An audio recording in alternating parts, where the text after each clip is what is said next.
नमस्कार, हल्ला बोल में आपके साथ मैं हूं अंजना ओम कश्यप। उत्तर प्रदेश के मुख्यमंत्री योगी आदित्यनाथ का एक बयान फिर से सुर्खियों में आ गया है। उन्होंने अंग्रेजों के खिलाफ लड़ी गई लड़ाई के साथ राजनीतिक इस्लाम के खिलाफ लड़ी गई लड़ाई की चर्चा की। योगी के मुताबिक राजनीतिक इस्लाम के खिलाफ लड़ाई वो लड़ाई है जो छत्रपति शिवाजी महाराज और गुरु गोविंद सिंह जी जैसे राष्ट्र नायकों ने लड़ी, और आज भी धर्मांतरण के आरोपी छांगुर जैसे लोगों के रूप में राजनीतिक इस्लाम की मंशा हमारे सामने है।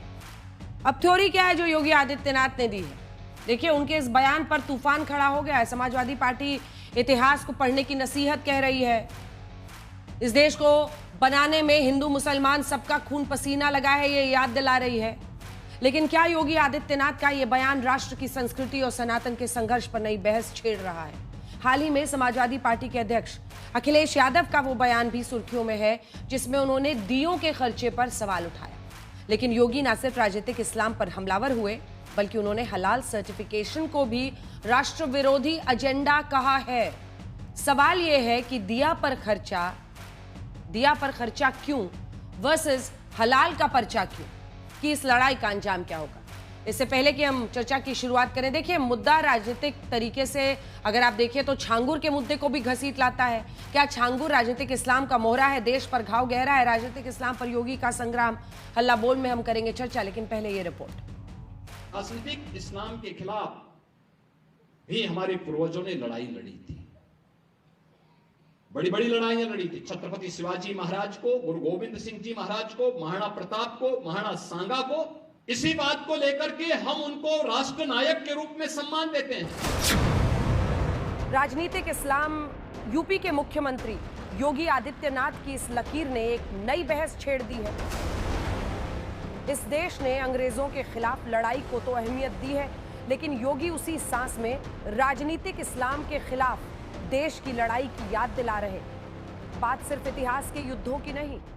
योगी आदित्यनाथ हाल में धर्मांतरण के आरोपों में पकड़े गए जलालुद्दीन उर्फ छांगुर को उसी राजनीतिक इस्लाम का प्रतीक बता रहे हैं। राजनीतिक इस्लाम वही है जो छांगुर के रूप में डेमोग्राफी को चेंज करके राष्ट्र माता के टुकड़े टुकड़े करने की मंशा के साथ कार्य कर रहा है।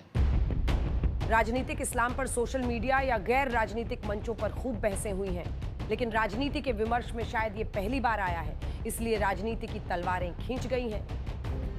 उत्तर प्रदेश के माननीय मुख्यमंत्री योगी आदित्यनाथ जी को समय निकाल करके इस देश का इतिहास पढ़ना चाहिए।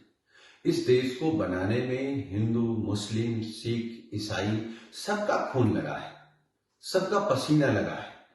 आप इस्लामिक राजनीति की बात कर रहे हैं, आप धर्म को सबसे पहले आगे ले आते हैं। भगवान राम के नाम पर चंदा चोरी किसने की? भगवान राम के नाम पर जमीन घोटाला किसने किया? नहीं, इस बात से मैं सहमत नहीं हूं।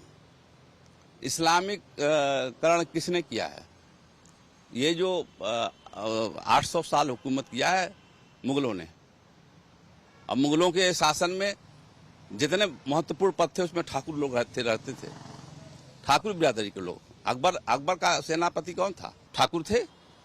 औरंगजेब का सेनापति ठाकुर थे। अगर आपको मुगलों के शासन से इतनी तकलीफ है तो ताजमहल है, लाल किला है और कुतुब मीनार है, बहुत सी ऐसी चीजें हैं, सबको गिरवा दीजिए।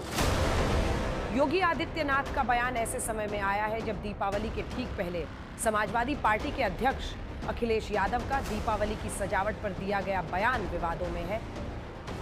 देखिए, दुनिया में इस समय क्रिसमस का समय पूरी शहर जगमगा जाते हैं और महीनों जगमगा के रखते हैं वो लोग। उन्हीं से सीख लो। क्यों खर्चा करना बार बार दियों का, मोमबत्ती का और ये दिमाग लगाना? तो फिर क्या उम्मीद करोगे? ऐसा सगा हटाइए इसको, बहुत सुंदर रोशनी कराएंगे हम लोग। अखिलेश यादव ने कभी इनकी पीड़ा को समझा होता ना तो इतना बचकाना बयान नहीं देते। गद्दी विरासत में मिलती है, बुद्धि नहीं मिलती है। राजनीतिक इस्लाम और हिंदू संस्कृति की इस बहस के बीच योगी आदित्यनाथ ने हलाल सर्टिफाइड सामानों का मुद्दा भी छेड़ा। मैंने कहा, माचिस तो झटका वाला है, आप एक झटके में लगाएंगे तो तभी आग जलेगा। आप हलाल करते रहेंगे तो कभी जलेगी नहीं वो माचिस। योगी के मुताबिक इस हलाल इकोनॉमी के पीछे देश विरोधी साजिशें छिपी होती हैं। 25,000 करोड़ रुपए देश के अंदर हलाल सर्टिफिकेशन से होता है और भारत सरकार की या राज्य सरकार की किसी भी एजेंसी ने उन्हें मान्यता नहीं दी है। ये सारा का सारा पैसा आतंकवाद के लिए, लव जिहाद के लिए और धर्मांतरण में दुरुपयोग होता है और इसीलिए उत्तर प्रदेश ने इसके खिलाफ बड़ी कार्रवाई प्रारंभ की है। योगी पहले भी हिंदुत्व को लेकर आर पार का ऐलान करते रहे हैं। हिंदुओं को बंटेंगे तो कटेंगे का संदेश देने वाले योगी का राजनीतिक इस्लाम परवार एक बार फिर राजनीति का तापमान बढ़ा गया है। ब्यूरो रिपोर्ट आज तक। चर्चा की आइए शुरुआत करते हैं। प्रेम शुक्ला जी राष्ट्रीय प्रवक्ता बीजेपी के, अभय दुबे प्रवक्ता कांग्रेस पार्टी के, अनुराग भदौरिया प्रवक्ता समाजवादी पार्टी के, वारिस पठान एआईएमआईएम का पक्ष रखेंगे और संगीत रागी राजनीतिक विश्लेषक के तौर पर जुड़ रहे हैं। प्रेम शुक्ला जी, जरा समझना चाहेंगे आपकी नजर से, क्योंकि हलाल सर्टिफिकेशन अगर हो रहा है और इतने सालों के बाद उस पर नजर गई है आप लोगों की, तो वजह क्या है? और राजनीतिक इस्लाम ये क्या कॉन्सेप्ट, क्या नई थ्योरी दे रहे हैं मुख्यमंत्री जी उत्तर प्रदेश के? जी अंजना जी, ये राजनीतिक इस्लाम ही था ना जिसके खिलाफ जो है औरंगजेब के साम्राज्यवादी विस्तार के विरुद्ध ही तो छत्रपति शिवराय ने जो है विद्रोह किया था। अकबर का राजनीतिक इस्लाम ही था ना जिसके खिलाफ महाराणा प्रताप खड़े हुए थे ना। औरंगजेब के राजनीतिक इस्लाम के खिलाफ ही गुरु गोविंद सिंह जी ने तलवार उठाई थी ना। इस सत्य से कौन इनकार कर सकता है अंजना जी? तो आज किसके खिलाफ तलवार उठाना है? आज किसके खिलाफ तलवार उठाने की जरूरत है? आज किसके खिलाफ तलवार उठाने की जरूरत है? नहीं, तलवार आज नहीं, आप तो तलवार के, आप तो बम फेंक रहे हैं भाई। आप कह रही थी कि आतंकवाद, ये हलाल सर्टिफिकेशन करने का काम जमीयत इस्लामी करती है, और जमीयत इस्लामी वह संस्था है जिस संस्था ने 12 मार्च 1993 के बमकांड के अभियुक्तों के लिए पैरोकारों को खड़ा किया था। जमीयत इस्लामी वह संगठन है जिसने विविध बमकांड के अभियुक्तों की पैरवी के लिए कानूनी मदद मुहैया कराने का काम किया। तो अब जो हलाल सर्टिफिकेशन के पैसे ले रहे हैं वही आतंकवादियों को जो है विधिक परामर्श की व्यवस्था कर रहे हैं। तो ये क्या है? किसके लिए धन का प्रयोग हो रहा है? राष्ट्र निर्माण में इस धन का प्रयोग हो रहा है। इस धन का प्रयोग कभी जो है छांगुर बाबा जैसे लोगों के लिए होता है, कभी लव जिहाद के लिए होता है, कभी बम कांड के अभियुक्तों के बचाव के लिए होता है। तो आदरणीय योगी आदित्यनाथ जी क्या गलत बात कर रहे हैं? अनुराग भदौरिया जी क्या गलत बात कर रहे हैं? इसके बाद मैं अभय दुबे जी के पास जाऊंगी। अनुराग भदौरिया जी, जो कुम्हार दिया बनाता है उसके पेट पर लात मारने की क्या जरूरत है?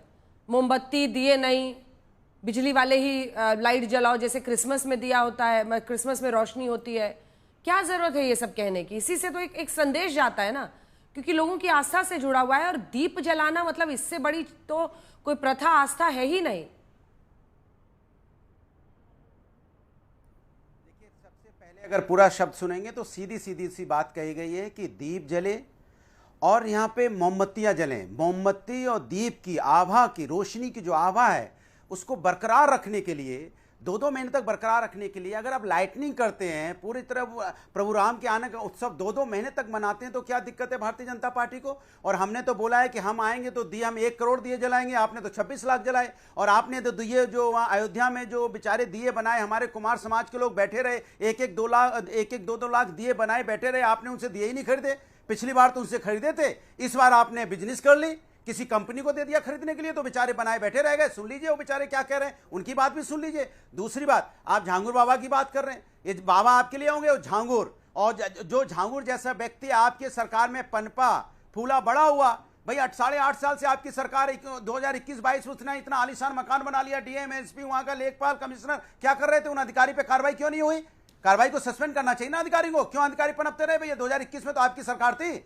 और प्रभु महाराणा प्रताप जी, छत्रपति शिवाजी महाराज, महाराणा सांगा जी, गुरु गोविंद सिंह जी, भाई ये तो सभी के हैं। कोई भारतीय जनता पार्टी नहीं थी उस समय जो उस पर एकाधिकार बनाने की कोशिश की। ये महापुरुष हम सबके हैं, योद्धा थे जिन्होंने देश के स्वाभिमान के लिए लड़ाई लड़ी, उन्होंने अपने समाज को बचाने के लिए लड़ाई लड़ी। ये तो हम सबके लिए लड़ी। आप कहां से आ जाते हो बीच में? बीजेपी थी क्या उसमें? कौन था राष्ट्रीय अध्यक्ष बीजेपी का? बताएंगे आप? जब महाराणा सांगा जी लड़ रहे थे बीजेपी का राष्ट्रीय अध्यक्ष कोई था क्या?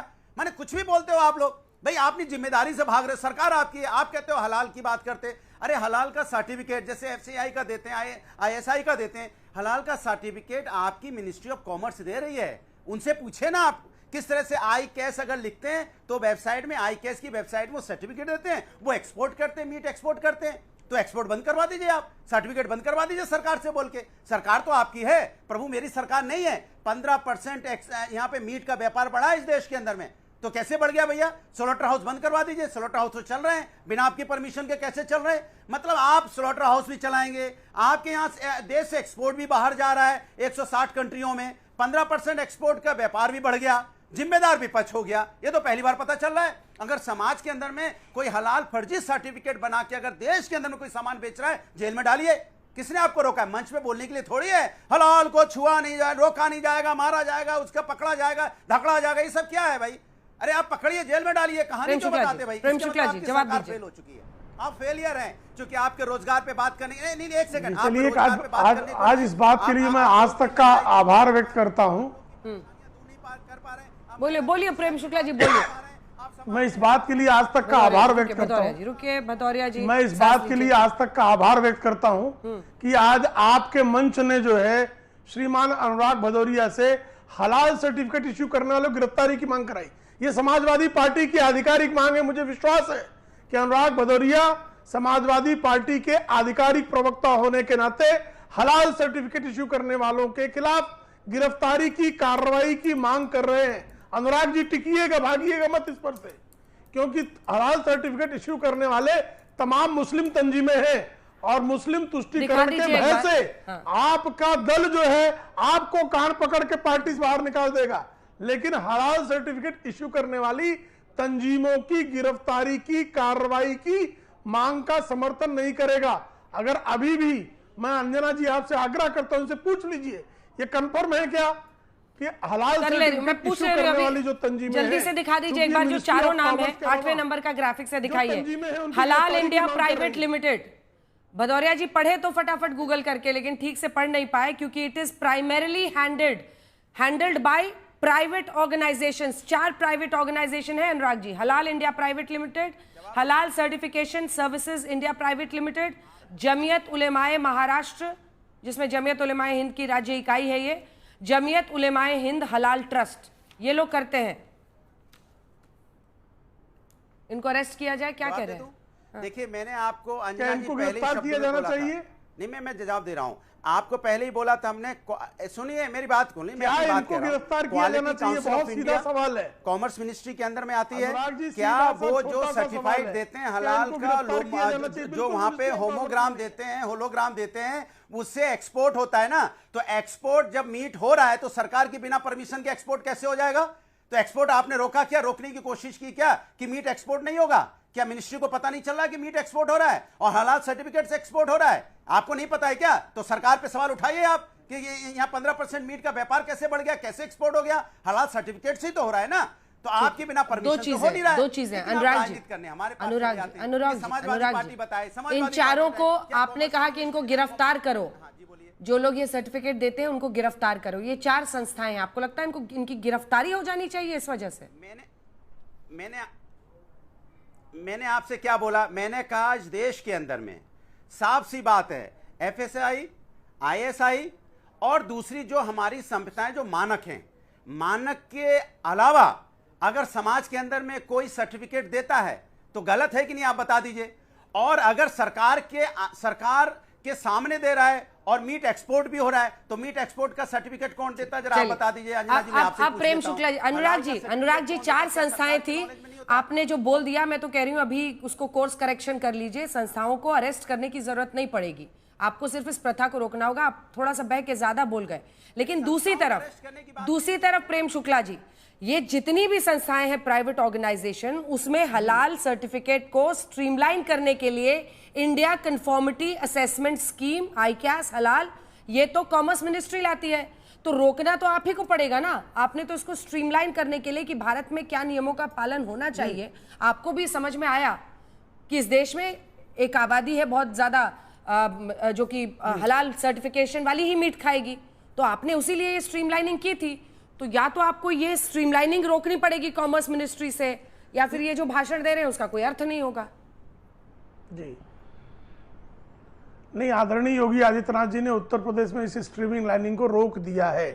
विविध प्रदेशों में भी चूंकि हलाल सर्टिफिकेशन के नाम पर अब सीमेंट हलाल होने लगा, होटल हलाल होने लगा, तमाम तरह पहले हलाल सिर्फ फूड हुआ करता था, सरिया भी हलाल है, सीमेंट भी हलाल मिल रहा है, अब तो जो यहाँ तक कि फ्लैट भी सर्टिफाई कर रहे हैं हलाल सर्टिफिकेट, सीमेंट भी हलाल मिल रही है। हाँ। ऐसे में ऐसे अब आप कॉलोनियां हलाल सर्टिफिकेट बन रही हैं, ऐसे में हलाल के दुरुपयोग करने की जहां पर भी परंपराएं प्रारंभ हुई हैं वहां पर इसको रोकना होगा। उत्तर प्रदेश में बाकायदा हलाल के विरुद्ध आदरणीय योगी आदित्यनाथ जी ने कार्रवाई सुनिश्चित की है।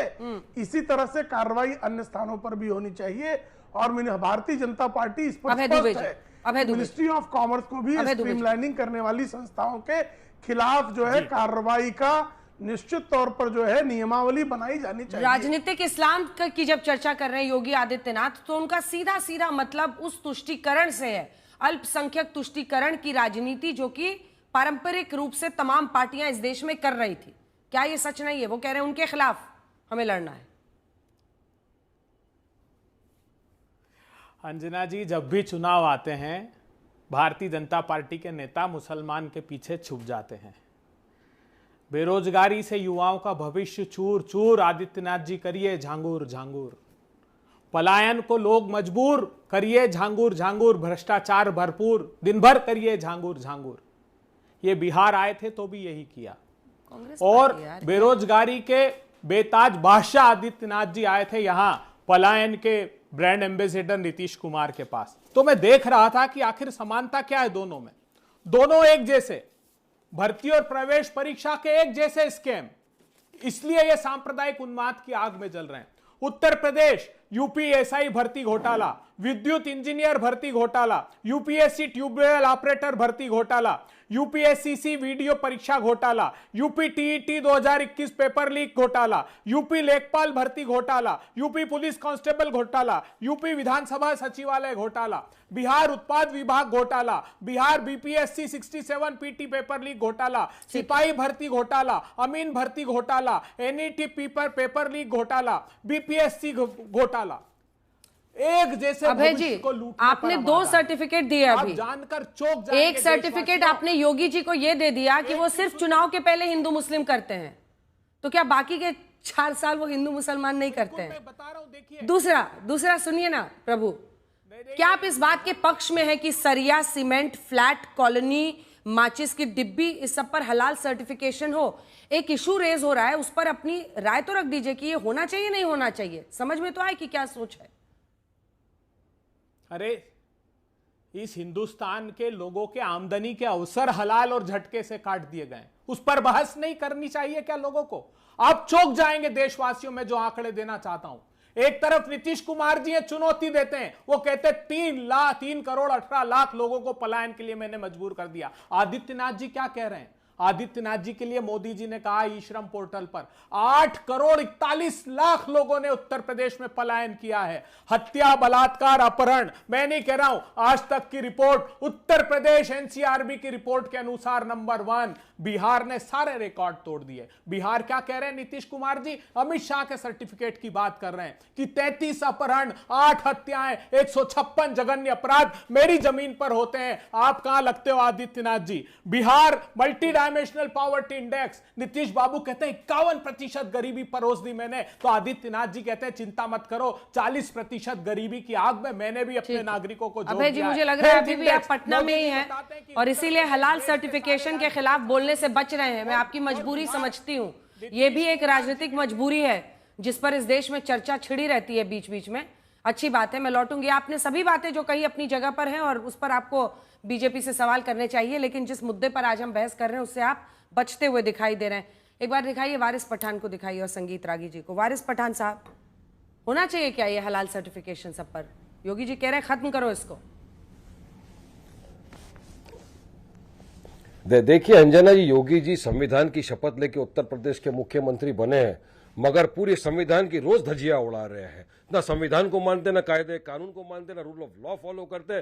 टोटल फेल हो गए योगी जी उत्तर प्रदेश के चीफ मिनिस्टर के हिसाब से। और सिर्फ एक ही चीज की सियासत वो करना जानते हैं, वो है ध्रुवीकरण। और ध्रुवीकरण में सबसे बेस्ट क्या है? मुसलमानों के खिलाफ गाली बको, मुसलमानों को बदनाम करो, हलाल हराम, बस इसके सिवा कुछ है ही नहीं। वो लेके आ गए बिहार का चुनाव के पहले बुरखे को लेके आ गए। अब ये इस्लामिक पॉलिटिक्स क्या होता है तो मेरे को भी समझना है। हलाल सर्टिफिकेशन की जो ये बात कर रहे हो तो ई कॉमर्स इंडस्ट्री के हाथ में, किसके हाथ में मंत्रालय है पूरा के पूरा? वो बीजेपी के अंडर में। तो वहां पे लेटर लिखो ना। मगर नहीं, उनको पोलराइज करना है सिचुएशन को, उनको लोगों के दिमाग के अंदर मुसलमानों के प्रति एक ये पैदा करना है कि मुसलमान है तो हलाल। अरे हलाल एक्सपोर्ट करते हैं लोग, तो सर्टिफिकेट कौन देता है? जरा योगी जी को पूछना चाहिए, ये सवाल उनको पूछो। और योगी जी को पूछो, डेवलपमेंट की बात क्यों नहीं करते, विकास की बात क्यों नहीं करते, बढ़ती हुई महंगाई की बात क्यों नहीं करते, बेरोजगारी की बात क्यों नहीं करते? उनको बनाया गया है, बिहार के अंदर भेजा गया है खास किस लिए पता है? जाओ बुरखे की बात करो, शमशान कब्रिस्तान की बात करो, हिंदुस्तान पाकिस्तान की बात करो, मंगलसूत्र की बात करो। अब वो आएंगे सब इसी चीज के ऊपर, मुसलमानों को लास्ट में गालियां देंगे, उनको फिर वाह वाह मिलेगी, अरे वाह तुमने जाके क्या ध्रुवीकरण कर दिया।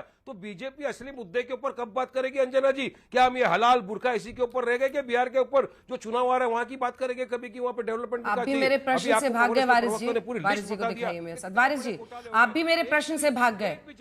एक व्यवस्था इस देश में, एक सेकंड, अरे सुनिए ना, एक सेकंड, आप भी मेरे सवाल से भाग गए। मैं वापस मुद्दे पर आ रही हूं। हलाल सर्टिफिकेशन आज सरिया, सीमेंट, घर से लेकर माचिस की डिब्बी, हर चीज की हो रही है इस देश में। और आपको पता है हलाल सर्टिफिकेट की ये फीस किसको जाती है? इन्हीं 4 मुस्लिम इस्लामिक संस्थाओं को जाती है जिसका नाम हम बता रहे हैं। अब ये समझिए कि यही देते हैं सर्टिफिकेट, क्योंकि इन्हीं को पहचान है। और शुरू में इसीलिए किया गया था कि जो नॉनवेज खाने में कई लोग हलाल मीट खाते हैं, उसके लिए इसकी शुरुआत हुई थी। आज ये देखते देखते कहां पर पहुंच गया है। अब हिंदू अगर कुछ खरीदता है तो उसका पैसा तो किसी संस्था को नहीं जाता है, लेकिन यहां पर हलाल सर्टिफिकेशन देने वाली ये 4 संस्थाएं, हलाल इंडिया प्राइवेट लिमिटेड, सब प्राइवेट कंपनियां हैं, halal certification services India private limited, Jamiat Ulemae Maharashtra, Jamiat Ulemae Hind halal trust. ये खत्म नहीं होना चाहिए? मेरे सवाल का जवाब दीजिएगा। तो ये कंपनियां टैक्स नहीं लेती क्या? तो ये कंपनियां गवर्नमेंट को टैक्स नहीं भरती क्या? जो सर्टिफिकेट दे रहे हैं लोग, सरकार टैक्स नहीं दे रही है क्या इन लोगों के पास से? टैक्स तो ले रही है क्या? ये बोगस सर्टिफिकेट दे रहे हैं क्या? नहीं ना। कहीं ये तो चार्ज नहीं है ना कि इनके ऊपर फोर्ज डॉक्यूमेंट बना रहे, बोगस सर्टिफिकेट दे रहे? नहीं दे रहे। सरकार की निगरानी के अंदर, सरकार के डायरेक्शन के बाद सर्टिफिकेट दिया जा रहा है ना। माचिस के डब्बे पर हलाल की क्या जरूरत है? मुझे समझा दीजिए। मुद्दे को माचिस के डिब्बे पर हलाल की क्या जरूरत है? सर्टिफिकेशन की उससे क्या होता है? अरे मैं आपका सवाल बताइए ना, बिहार में बुरखा लाने की क्या जरूरत है? इस्लामिक पॉलिटिक्स लाने की क्या जरूरत है? जरूरत कुछ नहीं होती, जरूरत पैदा की जाती है। और ये आज से माचिस के डब्बे बिक रहे हैं क्या? परसों से बिक रहे, परसों से चला आ रहा है सरिया सीमेंट। मगर इनको बदनाम करना है ना कि अब हलाल। एक ने क्या बोल दिया अभी? वारिस पठान जी, ऐसी दलील कोर्ट में दीजिएगा ना, आप तो इतने बड़े लॉयर हैं, कौन सुनेगा आपकी बात की वो बुरका ले आए? मैं आपसे फिर से पूछ रही हूँ, सरिया हलाल सर्टिफाइड क्यों हो? माचिस की डिब्बी में हलाल सर्टिफिकेशन से क्या अलग होगा? मुझे समझा दीजिए, हमारे दर्शक समझ जाएंगे। हलाल सर्टिफिकेशन से ये अलग होगा कि उसके अंदर बहुत सी मर्तबा क्या होता है कि जो पिग होता है मुसलमानों में हराम होता है। काफी लोग उसको नहीं, उसका चमड़ी का, उसका गोश्त नहीं आ जाए उसमें, उसके चमड़ी का कुछ ये नहीं आ जाए। बहुत सी सारी चीजें ऐसी होती है, उसकी वजह से उसको हलाल सर्टिफिकेशन किया जाता है। लिपस्टिक भी हलाल निकली है मार्केट के अंदर, बताने वाली थी, लिपस्टिक भी हलाल, ताकि उसमें दिखाया जाता है कि इसके अंदर पिग का, सुअर का कोई चमड़ी नहीं है, कुछ ये नहीं, यहाँ क्रीम नहीं है। तो ये होता है, देखिए सबको अपनी अपनी आस्था, लेकिन ये सरकार की निगरानी में हो रहा है ना। सरकार इसको इलीगल तो नहीं टर्म कर रही कि इलीगल है ये। सरकार को जो लोग हलाल सर्टिफिकेट दे रहे, क्या दिक्कत है? वो कह रहे हैं कि आस्था की बात है, सरकार पैसा भी दे रही, टैक्स भी दे रही है। लिपस्टिक भी हलाल सर्टिफाइड। देखिए अंजना जी, लिपस्टिक हलाल है, लिपस्टिक ही नहीं है, अब तो कम अपार्टमेंट है, हलाल अपार्टमेंट बन रहे हैं, हलाल हॉस्पिटल बन रहे हैं, हलाल टी शर्ट हैं, क्या चीज़ नहीं है हलाल। भारत के अंदर में एक पैरेलल इस्लामिक इकोनॉमी खड़ी की जा रही है और ये दुनिया में, भारत आज के दिन में पूरे ग्लोबल स्तर पर हलाल इकोनॉमी का एक बहुत बड़ा हब बन रहा है। ये मत भूलिए कि 2017 में जो है इस्लामिक बैंकिंग की भी बात की गई थी। उससे पहले कांग्रेस के ज़माने में आरबीआई के गवर्नर जो थे रघुराम राजन, उन्होंने इस्लामिक बैंकिंग की बात की थी। तो ये साजिश आज से नहीं है, बहुत पुराने ज़माने से चल रही, बहुत दिनों से ये चल रही है।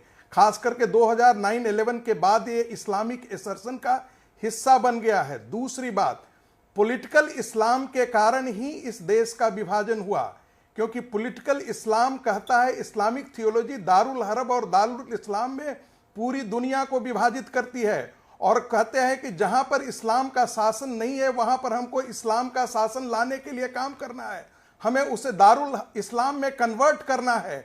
वी और दे का कॉन्सेप्ट इस्लाम के आइडियोलॉजी का हिस्सा है। इस चीज को हम लोग नहीं समझते हैं और हम इस पर डिस्कशन नहीं करते हैं।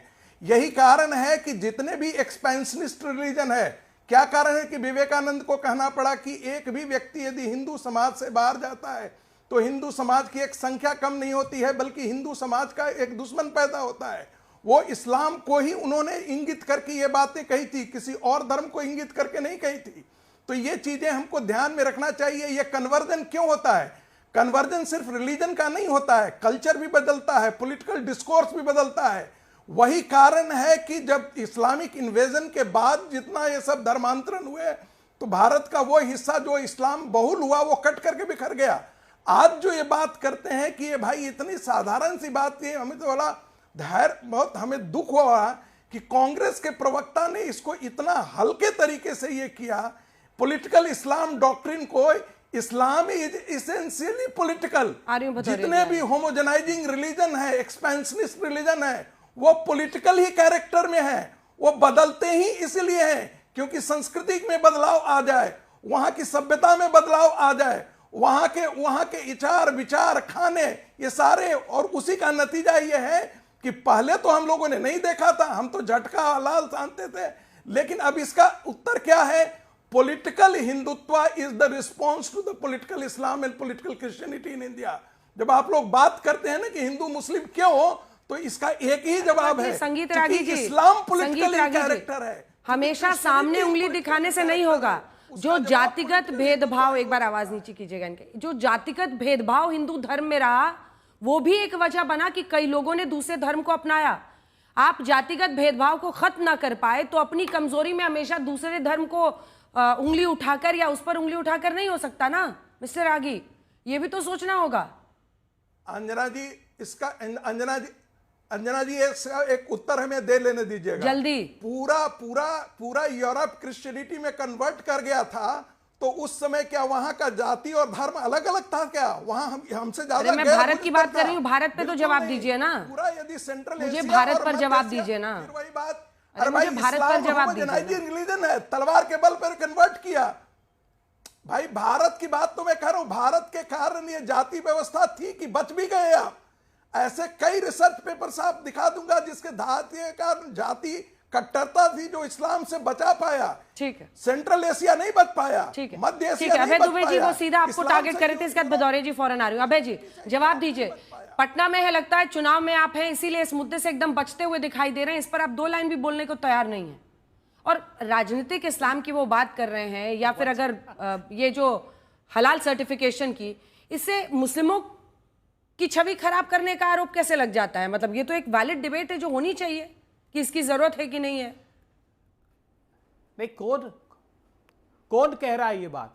जो अभी थोड़े दिन पहले तालिबानियों के तलवे चाट रहे थे वो पाठ पढ़ा रहे हमको कि मुस्लिम और इस्लाम क्या है, जिन्होंने महिला पत्रकारों को प्रेस कॉन्फ्रेंस में घुसने नहीं दिया, जिनके देश में कानून है कि अगले दिन लेकिन घुसने दिया। अभय जी अधूरी बात मत बोलिए, आवाज एक सेकंड, मुझे प्लीज ऑन ग्राउंड ये फैक्ट क्लियर करिए। आप अभय दुबे हैं, आप प्रवक्ता हैं कांग्रेस पार्टी के। कुछ लोग जो कि जानते नहीं है, खबर कम जानते हैं, वो मुंबई में बैठे हुए लिख देते हैं कि महिला पत्रकारों को बिठा के दिखाओ। अगले दिन, ये भारत के लोकतंत्र की ताकत है कि अगले दिन उन्हीं तालिबान सरकार से आए हुए विदेश मंत्री को भारतीय महिला पत्रकारों के सामने बैठकर उनके सवालों का जवाब देना पड़ा, और वो सबसे आगे बैठी थी। अब अपनी बात पूरी कीजिए। माफ कीजिएगा, ये भारत के लोकतंत्र, प्रियंका गांधी जी, राहुल गांधी जी की आवाज की ताकत है। इस सरकार ने तो घुटने टेक दिए थे। अभी विवेकानंद जी को कोट कर रहे थे। विवेकानंद जी ने जो अमेरिका में भाषण दिया, सिर्फ 2 लाइन बताना चाहता हूं। उन्होंने कहा कि हमें गर्व है कि हम ऐसे धर्म से आते हैं जो सहिष्णु और सार्वभौमिक है। उन्होंने कट्टरता के लिए कहा कि सांप्रदायिकता और कट्टरता हठधर्मिता की कड़ी आलोचना उस सभा में की। आपकी विचारधारा से उनकी विचारधारा मेल नहीं खाती थी। दावत इस्लामी के गुजरात में कितने दान पात्र निकले? गया कोई एनआईए वहां जांच के लिए? बड़ी बेशर्मी से बात करते हो। आतंकवादियों को चुन चुनकर अपने राजनीतिक दल में विधानसभा और स्थानीय निकाय के चुनाव लड़ाते हो, और यहां पर बैठकर जब चुनाव आते हैं तो हिंदू मुस्लिम का पाठ पढ़ाते हो। उत्तर प्रदेश ने क्या सबक सिखाया अभी आपको? माचिस का हलाल सर्टिफिकेशन होना चाहिए। सूत्र, मटन, मछली कटेंगे तो माचिस सरिये का हलाल सर्टिफिकेशन होना चाहिए। अभय जी, माचिस सरिये का हलाल सर्टिफिकेशन होना चाहिए। मोदी जी अरे सर, मैं आपसे पूछ रही हूँ। आप मोदी जी सर्टिफिकेट बांटने की छूट दें और योगी जी से कहें कि तुम मुद्दा उठाकर ध्रुवीकरण। प्रेम शुक्ला जी जवाब दीजिए। सरकार किसकी है साहब? 11 शुक्ला जी जवाब दीजिए। और इसमें बड़ा हिस्सा तो ये एक्सपोर्ट के लिए होता है ना, कि उन्हीं से सर्टिफिकेट मिलता है जिसके बाद हम एक्सपोर्ट कर पाते हैं मुस्लिम कंट्रीज को। इसको भी तो प्रेम शुक्ला जी अनदेखी नहीं की जा सकती। वो सर्टिफिकेशन चाहिए ना अगर मुस्लिम कंट्रीज में एक्सपोर्ट करना है। इसे कहते हैं कांग्रेस का पलायनवाद। इसे कहते हैं अंजना जी कांग्रेस का पलायनवाद। पूरे 8 से 9 मिनट तक श्रीमान अभय दुबे बोलते रहे, लेकिन हलाल सर्टिफिकेट, भाई बिल्डिंग कैसे, बिल्डिंग एक्सपोर्ट हो रही है, कोई इमारत एक्सपोर्ट नहीं हो रही है, उसके में लगने वाला सरिया एक्सपोर्ट हो रहा है। आप जो है हलाल सर्टिफिकेट के नाम पर एक इस्लामिक पैरेलल अर्थव्यवस्था क्रिएट करने का जो दुष्चक्र रच रहे हैं, उसके विरुद्ध अगर हिंदू स्वर उठा रहे हैं तो इस पर आप जो है भाग क्यों खड़े हो रहे हैं? अभय दुबे, ये आपका पलायनवाद है, और आपके इस पलायन, और आप कह रहे हैं तालिबान ने पाकिस्तान से युद्ध छेड़ दिया और भारत ने उसका मदद, भारत उसके साथ खड़ा हो गया। बीच में, मैं इनके बीच में नहीं बोल रहा था भाई, बीच में क्यों बोलते हैं? बीच में मत बोलिए, बीच में मत बोलिए। आवाज ये क्या इनको संकट है? इनको बीमारी क्या है? अभय जी, आपके बीच में क्या बीमारी है? बोलिए बोलिए प्रेम शुक्ला जी। अरे पर सरकार तो आप हैं, वो कैसे षड्यंत्र रच रहे हैं? तालिबान के तलवे। अरे शुक्ला जी, सरकार आप हैं, आप लोग भूल जाते हैं क्या? तो मैं उसी को स्पष्ट कर रहा हूँ। ये हलाल मिनिस्ट्री ऑफ कॉमर्स में ये सब्जेक्ट कब आया, किसकी सरकार थी, जरा पता लगा लीजिएगा। मिनिस्ट्री ऑफ कॉमर्स में 4 जिन संस्थाओं को हलाल सर्टिफिकेट इश्यू करने का अधिकार दिया, ये कब का अधिकार संपन्न कब किया गया, वो कौन सी सरकार थी, जरा देख लीजिएगा। और दूसरी बात कह रहे थे कि तालिबान के तलवे चाट रही सरकार। अरे जब से पाकिस्तान पे तालिबान चढ़ गया है, तब से पाकिस्तान के तलवे चाटने वाले राहुल गांधी और प्रियंका वाड्रा की जो कांग्रेस है, वो तालिबान को गालियां देने लगी। अरे पाकिस्तान के पैसों पर पलने वाले, चीन के चंदे पर जीने वाले इतने देशद्रोही हैं कि अगर तालिबान को हमने रणनीतिक रूप से उसकी पीठ ठोक दी तो इतनी पीड़ा हो गई कांग्रेस को, क्योंकि पाकिस्तान के विरुद्ध जो है तालिबान खड़ा हो गया है। कितना राष्ट्रद्रोह करोगे भाई, कितना गिरोगे नीचे, ये तो बताओ जरा कांग्रेसियों। कोई भी जो है आपके गर्त में गिरने की कोई सीमा शेष बचेगी, या आप गर्त में डूबकर मरने तक ही लगातार गिरते रहोगे? ये देश भली भांति जान रहा है कि पाकिस्तान परस्ती में अंधा हुआ यह मायनो परिवार कहां तक और क्या तक कैसी कैसी हरकतें कर रहा है। तो श्रीमान, तलवे चाटने की आवश्यकता भारत को नहीं है। संप्रभु भारत तो आंखें उसको दिखाता है जिस अमेरिका के एक घुड़की पर आप 26/11 का बदला लेने की बजाय पूरी सरकार दुम दबा के बैठ गई थी।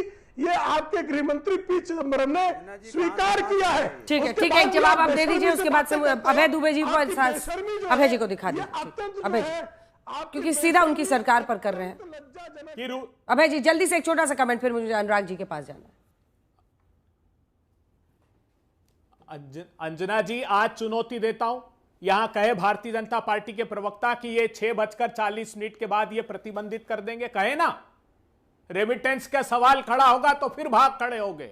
आपका बोलिए ना, किसने किया 2014 से अब तक इसको कंटिन्यू? मतलब एक प्रदेश का मुख्यमंत्री मुद्दा बनाए और आपकी केंद्र की सरकार बांटती जाए। पाकिस्तान के साथ क्रिकेट का मैच खेलो, इतने सारे हमारे सैनिकों और नागरिकों की शहादत के बाद बेशर्मी से हॉकी के मैच के लिए उनको आमंत्रित करो, तब शर्म नहीं आती। और यहां पर हिंदू मुसलमान सांप्रदायिक ध्रुवीकरण करते हो। यह चुनाव समाप्त हो जाएगा कि यह सांप्रदायिक ध्रुवीकरण समाप्त हो जाएगा? बिहार के मुद्दे ये नहीं है, बिहार के मुद्दे हैं 70,000 करोड़ रुपए का स्कैम जो आप लोगों ने किया है। बिहार के मुद्दे 20,000 1000 स्कूलों में बिजली की उपलब्धता नहीं है, 86% स्कूलों में कंप्यूटर नहीं है, ग्रॉस इनरोलमेंट रेशो सबसे कम बिहार प्रदेश का है। बिहार में 1 लाख नौजवानों पर सिर्फ 7 कॉलेजेस हैं और नेशनल एवरेज 50 है। बिहार के मुद्दों को मत भटकाइए, बिहार क्षमा नहीं करेगा। बिहार में आप गृह मंत्री हमारे आके कहते हैं कि उद्योग नहीं लग सकते, जमीन नहीं है। अडानी के लिए 1000 एकड़ जमीन है तुम्हारे पास 1 रुपए में देने के लिए, लेकिन बिहार के नौजवान अगर रोजगार मांग ले तो गृह मंत्री कहते हैं बिहार में जमीन नहीं है इसलिए उद्योग नहीं लगाए जा सकते। अरे 3,19,000 करोड़ रुपए की लूट करेगा वो आदमी, क्या समझते हो आप? बिहार ने हार नहीं मानी। प्रेम शुक्ला जी माफ कीजिएगा, जो हश्र तुम्हारा उत्तर प्रदेश में हुआ है वो बिहार के चुनाव में होगा, याद रखिएगा। अब नीतीश कुमार का एक सिपाही 200 करोड़ रुपए का आदमी लल्लन टॉप के शो में बताया अंजना जी, एक पत्रकार ने, उन्होंने कहा अंजना जी वो थक गए। अनुराग जी जल्दी से बोलिए अनुराग जी जल्दी से बोलिए। अंजना जी अपनी बात कह लूं। हाँ देखिए भारतीय जनता पार्टी का डबल चेहरा देखिए। मीट एक्सपोर्ट में जीएसटी 0 है, जीएसटी लगा दीजिए ना। मीट एक्सपोर्ट रोकना चाहते हैं आप। आपने बोला 4 संस्थाएं हैं, 4 संस्थाएं तो सरकार की निगरानी में काम कर रही हैं। जब आपको पता है, मीडिया को पता है, सबको पता है, तो सरकार की निगरानी में है। फिर सरकार की निगरानी में काम कर रही है, फिर गलत कैसे है? कॉमर्स मिनिस्ट्री अगर सर्टिफाई कर रही है तो गलत कैसे है? मतलब एक तरफ सरकार कह रही है और दूसरी तरफ इनके गिरिराज जी कहते हैं झटका मीट खाओ, सनातन बचाओ। ये कौन सा सनातन बचाने का तरीका कि झटका मीट खाओ? ये पहली बार हमने देखा है।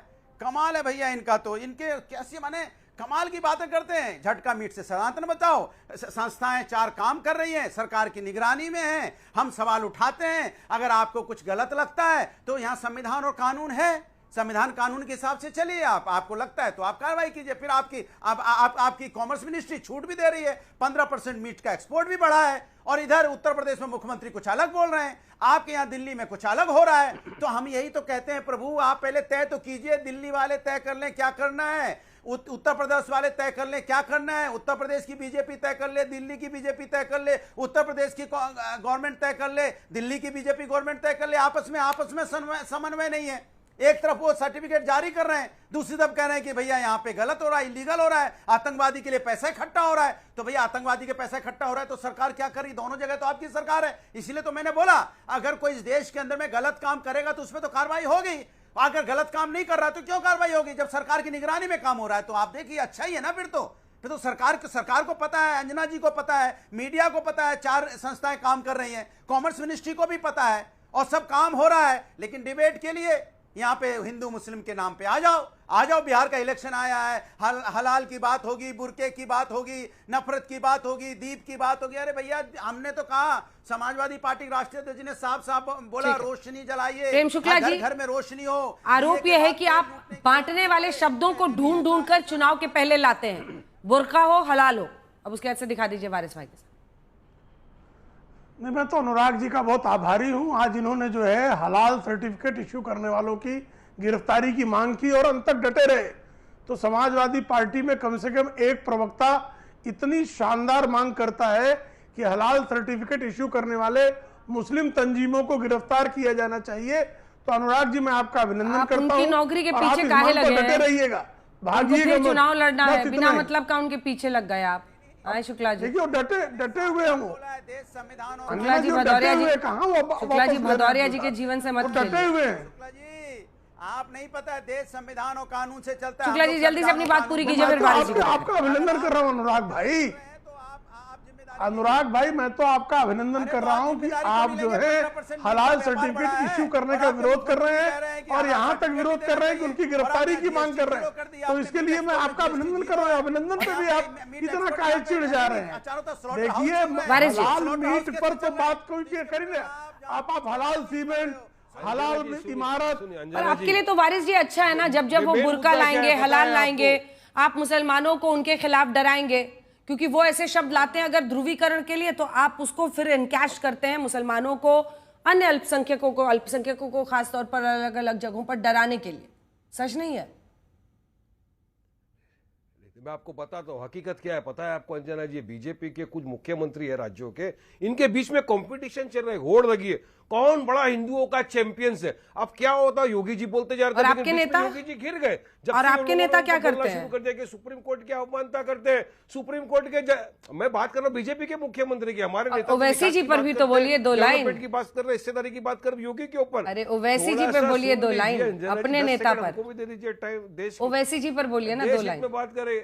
महान आदमी है ओवैसी जी, और क्या ओवैसी जी महान नेता है, डेवलपमेंट की बात करते हैं, विकास की बात करते हैं, हाँ सेकुलरिज्म की बात करते हैं। अब यहाँ पर इशू क्या हो गया कि योगी घिर गए। लोगों ने बोला कि सुप्रीम कोर्ट के जज की अवमानना कर रहे हैं। सुप्रीम कोर्ट के जज ने कहा कि बुलडोजर नहीं चला सकते तुम without following due process of law. और योगी चलाते जा रहे थे तो वो गालियां खाते रहते। तो अब उन्होंने कहा कि मैं किस तरह से अपने आप को बड़ा चैंपियन बताऊं, तो आ गए सबसे पहला बुरखा लेके आ गए, उसके बाद अब लेकर आ गई ये हलाल का। अरे हल्दीराम भी हलाल सर्टिफिकेट ले रहा है, हल्दीराम को रोको, क्यों रोकते नहीं? हल्दीराम इतना बड़ा मिठाई वाला पूरे इंडिया के अंदर फैला हुआ, वो भी हलाल सर्टिफाइड है, उसका क्या करेंगे? हाँ पतंजलि नहीं है। तो ये सिर्फ और सिर्फ ध्यान भटकाना है, खुद के ऊपर से उतारना है और मुसलमानों को गाली बको और अपने ऊपर मेडल लगाते जाओ, यही राजनीति चल रही है। और बिहार का चुनाव है, बिहार में विकास डेवलपमेंट के नाम पे कुछ है नहीं। 20 साल से पूरी बिहार की जनता परेशान, पिछड़ा हुआ वर्ग हो गया, करप्शन बढ़ गया, लिमिट के बाहर क्रॉस हो गया है करप्शन बिहार के अंदर। अब तमाम चीजों से ध्यान भटकाने के लिए मोदी ने छोड़ दी अपने आदमी को। देखो जाओ, जो बराबर रीत से बात करेगा मुसलमानों के खिलाफ उसको रिवॉर्ड दिया जाएगा। सबसे पहले आ गए योगी, आते ही बुरखा शुरू किया। अंजना जी लिख के रखो, आज का डिबेट को रिकॉर्ड करके रखना, 2 दिन में फिर शुरू करेंगे पाकिस्तान, मंगलसूत्र, कब्रिस्तान, शमशान, मुसलमान ऐसा मुसलमान वैसा, नमाज पे आ जाएंगे, हलाल पे तो आ गए, मदरसे पे आ जाएंगे, सब चीज आएगा। लिख के रखना आज का डिबेट। अंजना जी मैं आपको याद दिलाऊंगा कि यही होने वाला है, क्योंकि विकास के नाम पे घबराहट, बौखलाहट, भागम भागी मची हुई है वहां पे। और बात करते ओवैसी साहब कह रहे हैं हिस्सेदारी की बात कर रहे हैं, और एक भी बताइए हमने कोई ऐसा अल्फाज किया हमारे हिंदू भाइयों के खिलाफ? अरे अभी तो ओवैसी साहब को भेजा जब आपने इंटरनेशनल वर्ल्ड के अंदर जो पाकिस्तान की धुलाई करके आया। ओवैसी साहब से बड़ा नेशनलिस्ट आदमी कौन है देश के अंदर? चलिए बताइए, जिसको भारत देश ने भेजा के जाइए ओवैसी साहब और पाकिस्तान को पूरा एक्सपोज करके आइए पूरे वर्ल्ड में। तो हमको तो नेशनलिज्म पेट्रियटिज्म का सर्टिफिकेट अभी चाहिए ही नहीं, मिल गया, पूरे भारत देश ने, विश्व ने दे दिया हमको। तो अब तो बात तो होगी इन पे, कॉलर पकड़ा जाएगा इनका, गिरेबान पकड़ा जाएगा इनका, जो सिर्फ और सिर्फ ध्रुवीकरण की राजनीति कर रहे हैं अंजना जी, उसके सिवा कुछ नहीं है। सबसे बड़े नेशनलिस्ट है ओवैसी साहब, आपने भी उनका इस्तेमाल किया था जब अरब देशों में भेजना था। अब जवाब दीजिए शुक्ला जी। देखिए, सबसे बड़े नेशनलिस्ट होने का उनको तमगा लग रहा है, यही बहुत बड़ी बात है। नहीं तो ये जो है लगातार जो है सांप्रदायिक होने में ही बहुत प्रसन्न थे। 15 मिनट में मौका दो, हम सबको साफ कर देंगे। और लोगों ने बरेली में देखा कि कैसे चप्पल जूते छोड़कर भाग खड़े हुए। पर आपने भी तो उन्हीं को चुनाना भेजने के लिए पठानी कह रहे थे, जरा गणपति अरे बहुत सारे लोग गए थे, अकेले गए थे वो। गजब है अंजना जी, बहुत सारे सर्वदलीय प्रतिनिधि मंडल था, उनको नहीं भेजना चाहिए था, ऐसा कहना चाह रहे हैं। ये उस योग्य नहीं है, इनको आपत्ति है उस पर। सर्वदलीय प्रतिनिधि मंडल गया था, उसमें शशि थरूर भी गए थे, उसमें मनीष तिवारी भी गए थे, उसमें बहुत तमाम अलग अलग दलों के नेता गए हुए थे। उन तमाम दलों और उसमें तो कांग्रेस के विरोध के बावजूद कांग्रेस के नेता गए थे। और शशि थरूर को तो उसके कारण जो है कांग्रेस ने अछूत घोषित कर दिया अपनी पार्टी में, फिर भी शशि थरूर गए थे। कभी तो बात करो। देश के लोगों, शशि थरूर गए थे, हालांकि उनको इसी नाते जो है मायनो परिवार ने जो है कांग्रेस में अछूत घोषित करने का दुष्कर्म भी कर लिया। रोशनी हो, दिवाली का समय चल रहा है, घर घर कैसे रोशन हो, कुछ तो बोल। तो एक तरफ राजनीतिक इस्लाम का मोहरा है और दूसरी तरफ बुर्का से लेकर हलाल पर चर्चा है, जिसको लेकर विपक्ष ये कह रहा है कि ये सिर्फ ध्रुवीकरण की कोशिश है। बीजेपी कह रही है ये असल मुद्दे हैं और एक पूरी समानांतर इस्लामिक अर्थव्यवस्था देश में खड़ी की जा रही है। बहरहाल इसी पर आप देख रहे थे हल्ला बोलने बहस। आज तक देश का सर्वश्रेष्ठ न्यूज चैनल